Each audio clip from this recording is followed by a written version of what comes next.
Bonjour Elisabeth Noir. Bonjour Nicolas. On va évoquer notamment la visite du ministre chargé des Outre-mer avec votre invité puisque vous recevez le président du rassemblement, Alcide Ponga. Alcide Ponga, bonjour. Bonjour Elisabeth et bonjour aux auditeurs. Vous êtes président du Rassemblement, élu de la province Nord et du Congrès, maire de Kouawa. Merci d'être dans nos studios alors que le ministre des Outre-mer, François-Noël Buffet, entame sa première visite en Nouvelle-Calédonie.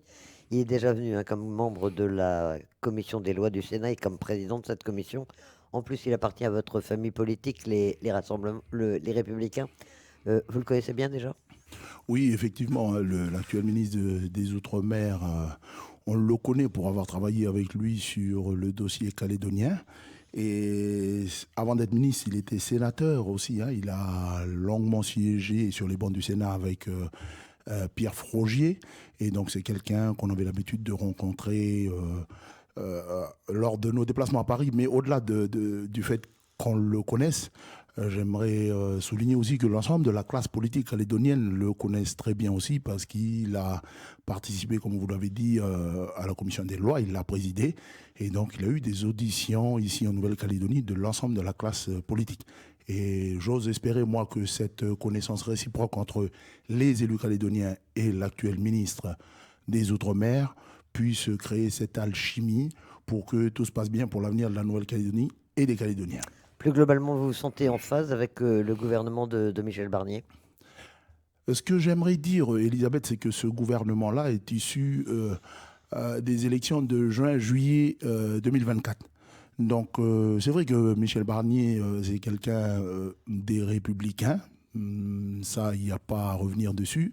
Par contre, le gouvernement, c'est un gouvernement de coalition où il y a plusieurs tendances à l'intérieur. Donc si ça avait été un gouvernement LR, je vous aurais peut-être dit que oui, je suis aligné avec la politique de notre parti national, mais aujourd'hui, c'est un gouvernement de coalition et on peut le voir. Vous avez le sujet juste avant dans le journal qui parlait du budget actuel qui est déjà qui est tiraillé dans tous les sens.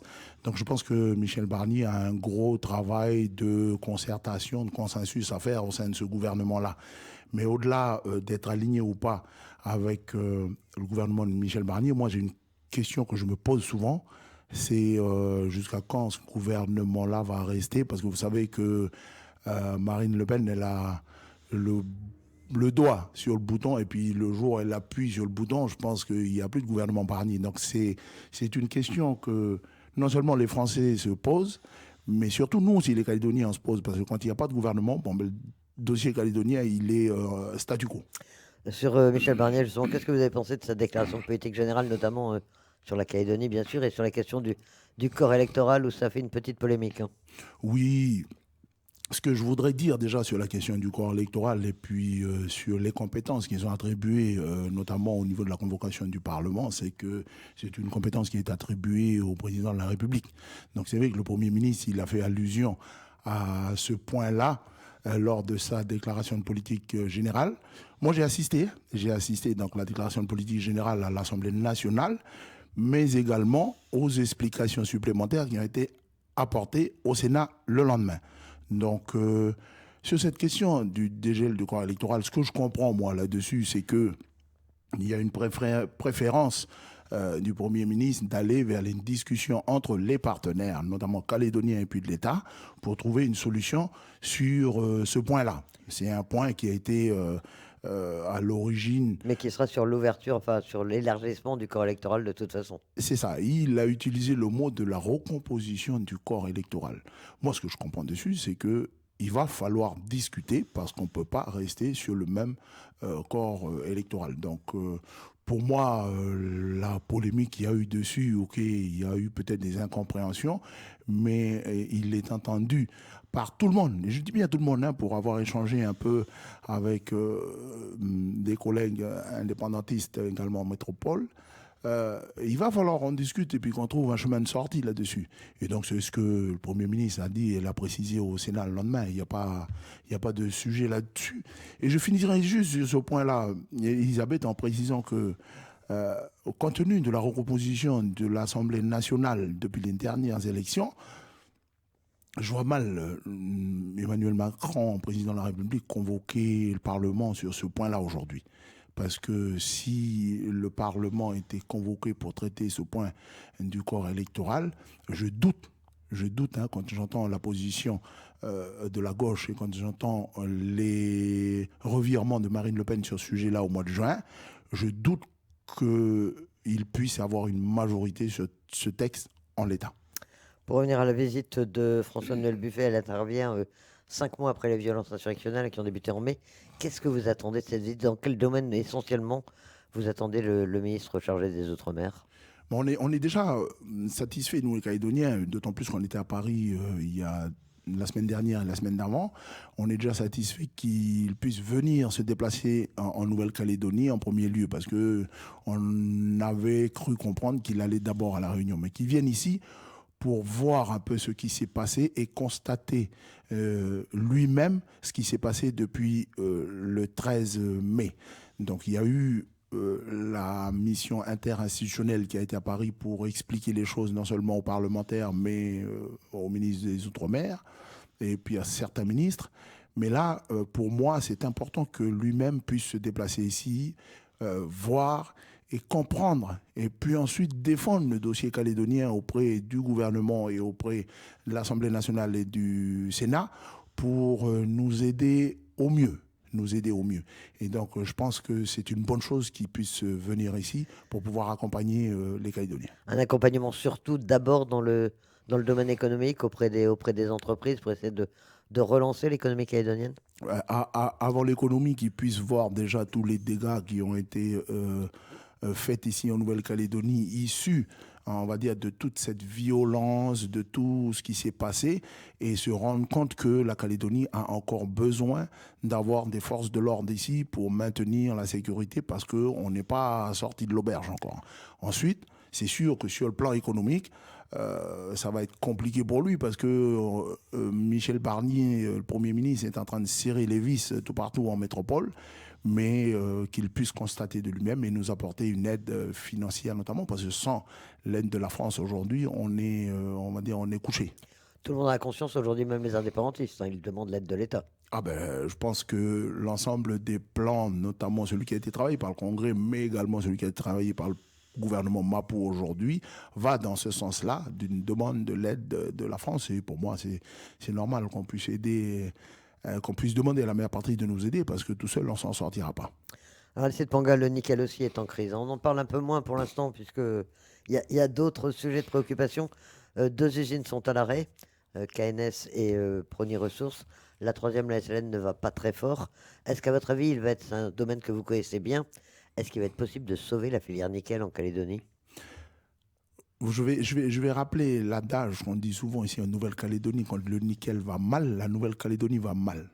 Donc il faut qu'on puisse, je le redis, je l'ai déjà dit ici sur votre antenne, il faut que l'ensemble de la classe politique, à un moment donné, on puisse se mettre du même côté de la table et puis regarder le sujet nickel ensemble, et qu'on puisse trouver des solutions pour avancer ensemble sur ce sujet-là. Le nickel allait déjà mal avant les émeutes. C'est-à-dire la crise, la concurrence internationale imposée par l'Indonésie avec les fonds chinois nous mettait très très à mal déjà, et l'ensemble des usines du territoire et même certains exportateurs perdaient énormément d'argent déjà avant. Les émeutes ont enfoncé encore plus la tête de ceux qui travaillaient dans le nickel. Et moi, je veux rester positif. Je pense qu'on doit être souple sur la question du nickel entre nous. Je l'ai déjà dit à certains élus indépendantistes. Il faut qu'on soit souple entre nous et qu'on puisse s'adapter à ce qui se passe à l'extérieur sur le marché du nickel. Et si on est souple, on sera capable d'affronter les périodes creuses. C'est-à-dire que l'exportation ne doit pas être tabou et que c'est une possibilité pour le nickel calédonien. Il ne faut pas qu'il y ait de tabou sur la question du nickel aujourd'hui. Vous savez, des zones comme Tio, comme Kouawa, comme on va dire, c'est des zones chez nous. S'il n'y a pas de nickel, on ne sait pas faire autre chose pour l'instant. Et donc il faut vraiment qu'on puisse réfléchir et qu'on puisse travailler et trouver des solutions. Là aujourd'hui, je sais que la NMC sur Kouawa travaille à Rouvert et travaille et exporte vers la Corée. Et je pense qu'il faut, voilà, il y a toutes les pistes qu'il faut qu'on étudie sur ça. Que la SLN ait décidé de fermer les sites de Thio, c'est inquiétant, mais elle a raison, elle ne pouvait pas faire autrement. Oui, je voudrais avoir une pensée pour les familles de Thio, hein, parce que moi j'ai travaillé pendant longtemps à Thio en tant que responsable administratif de la SLN à l'époque là-bas. C'est triste et c'est dommage d'abord pour les populations qui vivent à Thio et qui vivent du nickel à Thio. C'est également triste pour le nickel parce que Thio, hein, c'est un peu le berceau de la mine en Nouvelle-Calédonie, puis je vais même dire dans le monde, parce qu'il y a eu 2 tentatives de création d'usines à Thio à l'époque. Une d'abord à Ouroué où l'usine s'est enfoncée dans le sable, et puis une autre ici à Mission où ça n'a pas marché, et puis la SLN a fermé les fours à l'époque. C'est dommage. C'est dommage, mais j'encourage, moi, les familles de Thio, et je parle bien des familles de Thio, ceux qui sont là-bas, qui sont en silence là-bas et qui subissent tout ça, je les encourage à relever la tête et à travailler, parce que si eux ne le font pas, la mine ne rouvrira pas. À Kawa, en revanche, le travail reprend, vous dites. Et ce que je dis aux gens de Thio, c'est ce qu'on essaye à Kawa avec le conseil municipal, avec les anciens. Et à Kawa, on a la chance d'avoir non seulement la NMC, mais également la SLN. On fait le nécessaire pour que l'activité reprenne. Vous savez, on part tous en mission là, pour aller chercher de l'aide en France. Le ministre, il va arriver, on va lui dire, là, aide-nous à ci, à ça. Mais aide-toi toi-même, et puis le ciel, il t'aidera après. Donc nous, on est déjà capable de travailler sur nos mines. Et pour Kawa, vous me posez la question sur Kawa. Moi, j'arrête pas de parler avec les gens de la tribu de Newa, sur Wailou et tout. On a la mine de Kiel, là, et la SLN. On a les cousins de Wénin là-haut pour tout ce qui est NMC.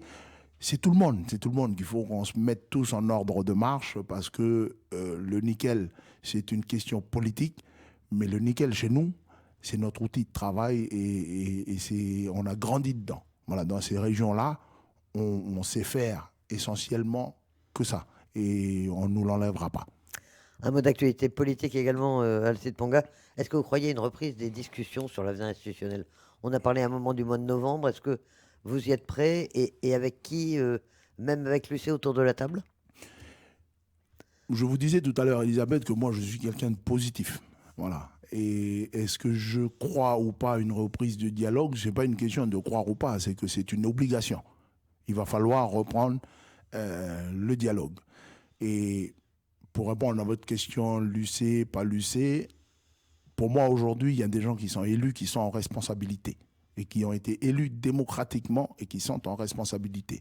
Et donc, j'en rappelle aux responsabilités de chacun, dans l'ensemble des partis et des institutions que nous assumons aujourd'hui, que ce soit au niveau du Congrès, que ce soit au niveau des provinces, que ce soit au niveau du gouvernement, que ce soit au niveau de nos partis politiques, il va falloir qu'on trouve le chemin pour qu'on se retrouve tous autour de la table, parce que c'est une nécessité pour la Calédonie qui est à terre sur le plan économique aujourd'hui, et puis c'est une nécessité aussi pour tous les Calédoniens qui souffrent de cette situation, et notamment tous ceux qui ont perdu leurs emplois, tous ceux qui ont perdu leurs entreprises.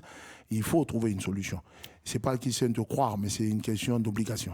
Le ministre des Outre-mer doit expliciter la décision du Premier ministre de reporter les élections provinciales. Vous êtes d'accord avec ce report à la fin 2025? Je vais vous répondre comme je vous ai répondu à votre question juste avant, Elisabeth. C'est que techniquement, aujourd'hui, et le représentant de l'État l'a dit hier au Congrès, techniquement, aujourd'hui, c'est impossible de faire des élections au mois de décembre. Donc, à un moment donné, on peut parler de ci, on peut parler de la pluie, du beau temps, on peut parler de tout ça, mais il faut être, je pense qu'il faut être réaliste, et on est dans une incapacité de tenir des élections d'ici le mois de décembre.